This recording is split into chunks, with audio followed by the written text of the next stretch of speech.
Fall in Platoon, StudPuffin here. Today I want to follow up on my Thanksgiving post to tell you all about my successes and failures on the Thanksgiving week and beyond. If you remember my last video, I talked about what you can do to go to the gym even if you're traveling for the holidays. I did just that, and I wanted to share that experience with you all. First off, the successes. I'd like to say that I made it to the gym every day that I planned on going in the week.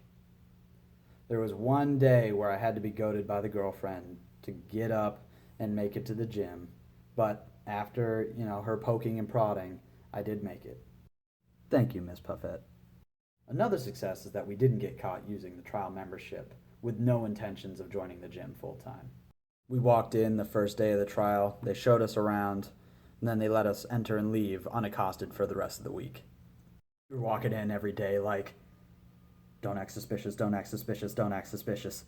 And it worked out, so, I consider that a success. Now on to the failures. There was really only one oversight that I considered my biggest failure. I forgot to pack proper footwear.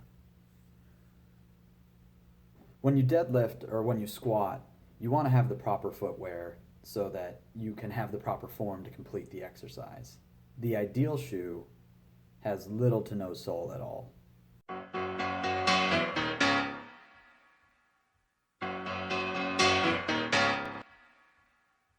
Today's music ain't got the same soul. If your shoe has a big sole, typically what that does is it makes your heel sink into that soft sole, and thus you don't have that structure, that balance to be able to complete the lift with the proper form. You're too concerned about balancing your feet and making sure that you're steady when you really just need that solid foundation. This is what I use when I deadlift. This is just a set of old Pumas that I've had for like 5 to 10 years. Honestly, I can't remember when I got these. But as you can see, the sole here is very thin, so it allows me to be on the ground closer, and it has more of a structure than a squishy sole would, or like a bigger sole that can squish in. So because of that structure, because my feet are closer to the ground, that means that I'm more balanced and I can really have proper form when I'm completing the exercise, whether it be a squat or a deadlift. Honestly, I was just absent-minded about packing those shoes and bringing them to the gym with me. I had left them down where I live and not where I was visiting, and so I had to borrow people's shoes, and they had that big sole, so I couldn't really complete the deadlifts and the squats with the proper form that I wanted to, so that was kind of detrimental to me. The last failure I'd like to point out is that I didn't really prep for the cold. Now, we visited up north where it got colder than where we typically live, and so the temperature was obviously colder. Now, when I say I didn't prep for the cold, I don't mean, oh, wow, I forgot how to dress for the cold. Oh, what's a jacket? What's a sweater? No, it's not like that. Basically, I didn't give my body enough time in the gym to warm up before I started lifting heavy. I really felt that it affected my exercises in a negative way. I wasn't lifting as much as I thought that I should have been because my body still was so tight from the coldness. I didn't give it enough time to actually warm up. With that said, I do have some video clips of exercises I did during my time at the gym. Sadly, I only did get 1 day of recordings, so there isn't a lot to show. What is being shown, however, is my chest and triceps days. Again, these are not all the exercises I do on those days, but I wanted to show an example of some of the things that I do while I'm in the gym. First up is just a standard incline bench press. Now, I have one of these in my typical gym, but not with a barbell.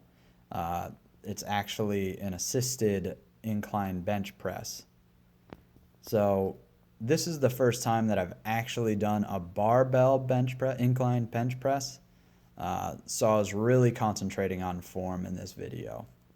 Next exercise I'm showing here is the chest fly exercise.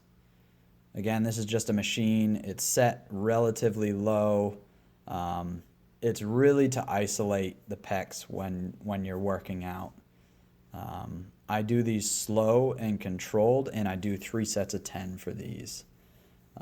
Again, I'm really just concentrating on getting that feeling in the pecs and not really using my arms for this exercise. The last exercise I'm showing here are tricep extensions, tricep reverse extensions, and then a tricep pull down. So with this, I actually do these back to back to back, and I do again 3 sets of 10. So in this video, I'm only showing you 1 set, but as you can see, I have no break in between the tricep extension and then the reverse tricep extension, and then again, no break in the tricep pull down. This really exhausts the triceps at the end. And that's going to do it for this episode. I hope you enjoyed it. If you did, click the like button. Also consider subscribing to the Puffin Platoon. The more subscribers I get, the better the content will be in the future. Until next time, Pufflings, keep being colorful.